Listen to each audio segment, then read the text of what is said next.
Lord British. This guy is a legend in the MMO world. 1, he's British, and apparently he's Lord British, which I'm pretty sure places him right above the Queen. 2, he's been into space. And 3, he comes to work via robot. How cool / ridiculous / crazy rich is that? Oh yeah, and I guess 4, he also helped make Ultima Online.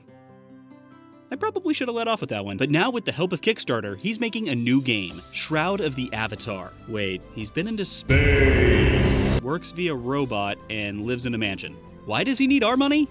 Oh, right. Forgot about that one. Well, the good news is that Shroud of the Avatar is turning into a great game. Now, the game is still in early access, which is kind of a gray area for me. People want to know about early access games and if they should spend their money on them, but they're not actually spending money on the game. They're technically donating to the development of the game. However, in the case of early access, they still are technically getting a product in return for their money, so you know what? I'd have to do an entire video on this subject just to explain it, so let's move on. Anyway, I'm not going to really criticize Shroud of the Avatar too much because it's going to change. But if I do criticize something, no, it's because I feel that it isn't quite ready for release. I don't like the combat. Sorry, that just slipped. So anyway, take any criticism as helpful notes for the developer to help improve the game. Moving on, Shroud of the Avatar is doing a really good job on what I think it set out to do, which was to be a throwback to MMOs of old, namely Ultima Online. Character creation is done through preset options and some sliders to create a good-looking chapter lass. And then you're off. You'll go through a short tutorial teaching you how to interact with NPCs. P.S. You'll actually have to talk to NPCs. There are no exclamation points over their head. Thank Lord British. You'll also get your first taste of combat, which is lackluster. This is really my only complaint with the game at this point. The game has a few different styles of how combat works. You can do the traditional hotkey combat system where your character auto attacks and you can push number keys to do special attacks or drink potions or whatever, and you are limited in the number of skills you can have, so choose wisely. The second style is a bit weirder. What you do is essentially build a deck out of your skills. The skills then randomly rotate through your action bar while in combat. Oh good, let's combine card game RNG with our MMO, that'll be fun. While this may sound really stupid at first, there are many benefits to using this style. First, it allows you to have a lot more skills available to you during combat than the normal hotkey setup. You also don't have to worry about cooldowns on your skills. You just have to wait for them to pop up again. The deck system also allows certain skills to be comboed together to provide alternate effects. It's not that the combat is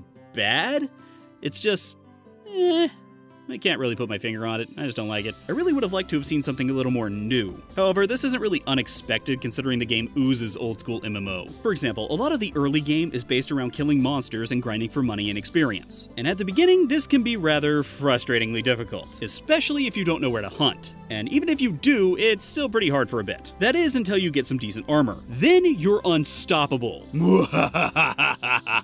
Progression in Shroud of the Avatar is a mix between level and skill based. After killing enough monsters, you will earn enough experience to gain an adventure level, which gives you several points to put into different combat and magic trees. There are a ton of skills that really help you create the character you want to play, such as my heavy armor wearing, dual wielding warrior. Gear is pretty basic, at least from what I've seen. You won't be seeing any boots of escaping plus 12. Instead, you'll just see leather armor, chain armor, longsword. There's nothing like the classics. Just don't carry too much or you're not gonna get very far.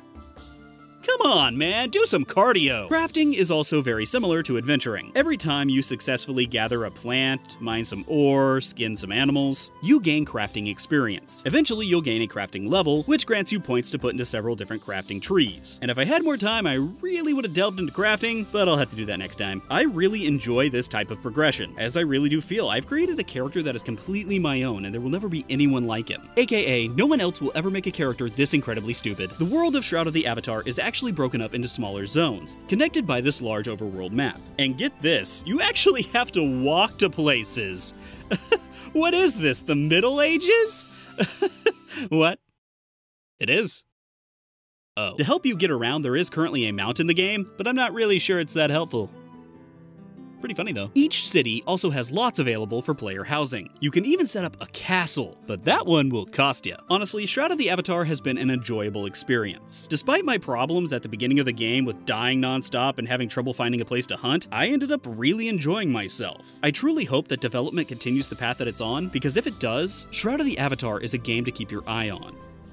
And also, someone get me one of them robots. I'm tired of getting out of bed in the morning. And that was Shroud of the Avatar. Let's see you top that, James Cameron. If you're new here, make sure to hit that subscribe button for all of my future videos. I've also put 2 other videos for y'all to watch somewhere on here. You can also follow me on Twitter for some random thoughts. And if you want to help out the channel, you can donate to me on Patreon like these amazing people. I'm gonna buy them each a robot. The assimilation has begun. Don't trust the robots.